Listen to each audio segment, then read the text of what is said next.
जय श्री कृष्ण। श्रीमद् भगवद गीता अध्याय 5 श्लोक संख्या 29। भोक्तारं यज्ञ तपसां सर्वलोक महेश्वरं सुहृदं सर्वभूतानां ज्ञात्वा मां शांतिं मृक्षति। मुझे समस्त यज्ञों तथा तपस्याओं का परम भोक्ता, समस्त लोकों तथा देवताओं का परमेश्वर एवं समस्त जीवों का उपकारी एवं हितैषी जानकर मेरे भावनामृत में पूर्ण पुरुष भौतिक दुखों से शांति लाभ करता है, ऐसा भगवान कह रहे हैं। क्या होता है कि माया के जो वशीभूत सारे बद्ध जीव इस संसार में शांति प्राप्त करने के लिए उत्सुक रहते हैं, किंतु भगवद गीता के इस अंश में वर्णित शांति के सूत्र को वे नहीं जानते। शांति का सबसे बड़ा सूत्र यही है कि भगवान कृष्ण समस्त मानवीय कर्मों के भोक्ता हैं। मनुष्यों को चाहिए कि प्रत्येक वस्तु भगवान की दिव्य सेवा में अर्पित कर दें, क्योंकि वे ही समस्त लोकों तथा उनमें रहने वाले देवताओं के स्वामी हैं। उनसे बड़ा कोई नहीं है। वे बड़े से बड़े देवता शिव तथा ब्रह्मा से भी महान हैं। वेदों में भगवान को तमीश्वराणाम परमम महेश्वरम कहा गया है।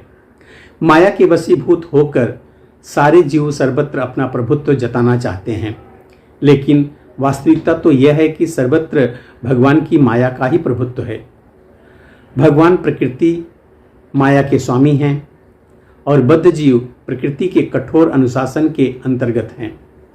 जब तक कोई इन तथ्य को समझ नहीं लेता, तब तक संसार में व्यष्टि या समष्टि रूप से शांति प्राप्त कर पाना संभव नहीं है। कृष्ण भावनामृत का यही अर्थ है।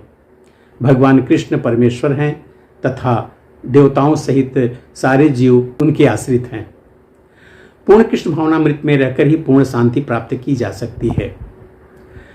यह 5वां अध्याय कृष्ण भावनामृत की, जिसे सामान्यतया कर्मयोग कहते हैं, व्यवहारिक व्याख्या है। यहाँ पर इस प्रश्न का उत्तर दिया गया है कि कर्मयोग से मुक्ति इस प्रकार प्राप्त होती है।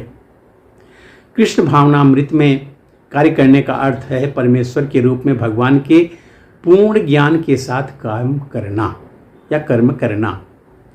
ऐसा कर्म दिव्य ज्ञान से भिन्न नहीं होता। प्रत्यक्ष कृष्ण भावनामृत भक्ति योग है और ज्ञान योग वह पथ है जिससे भक्ति योग प्राप्त किया जा सकता है।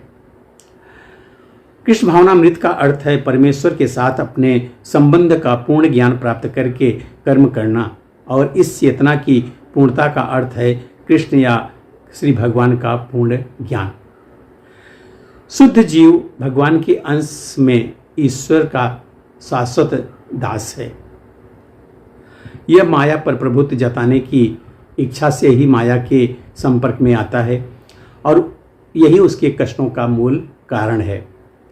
जब तक वह पदार्थ के संपर्क में रहता है, उसे भौतिक आवश्यकताओं के लिए कर्म करना पड़ता है, किंतु कृष्ण भावनामृत उसे पदार्थ की परिधि में स्थित होते हुए भी आध्यात्मिक जीवन में ले आता है, क्योंकि भौतिक जगत में भक्ति का अभ्यास करने पर जीव का दिव्य स्वरूप पुनः प्रकट होता है। जो मनुष्य जितना ही प्रगत है, वह उतना ही पदार्थ के बंधन से मुक्त रहता है। भगवान किसी का पक्षपात नहीं करते। ये तो कृष्ण भावनामृत के लिए व्यक्तिगत व्यवहारिक कर्तव्य पालन पर निर्भर करता है, जिससे मनुष्य इंद्रियों पर नियंत्रण प्राप्त करके इच्छा तथा क्रोध के प्रभाव को जीत लेता है, और जो कोई उपर्युक्त कामेच्छाओं को बस में करके कृष्ण भावनामृत में दृढ़ रहता है, वह ब्रह्म निर्वाण या दिव्य अवस्था को प्राप्त करता होता है। कृष्ण भावनामृत में अष्टांग योग पद्धति का स्वयं अभ्यास होता है, क्योंकि इससे अंतिम लक्ष्य की पूर्ति होती है। यम नियम आसन प्राणायाम प्रत्याहार धारणा ध्यान समाधि के अभ्यास द्वारा धीरे धीरे प्रगति हो सकती है, किंतु भक्ति योग में तो ये प्रस्तावना के स्वरूप हैं, क्योंकि केवल इसी से मनुष्य को पूर्ण शांति प्राप्त हो सकती है। यही जीवन की परम सिद्धि है। इस प्रकार यहाँ पे 5वां अध्याय पूरा होता है, जो कर्मयोग के नाम से है। कृष्ण भावना भावित कर्म का भक्ति वेदांत तात्पर्य यहाँ पे पूरा होता है।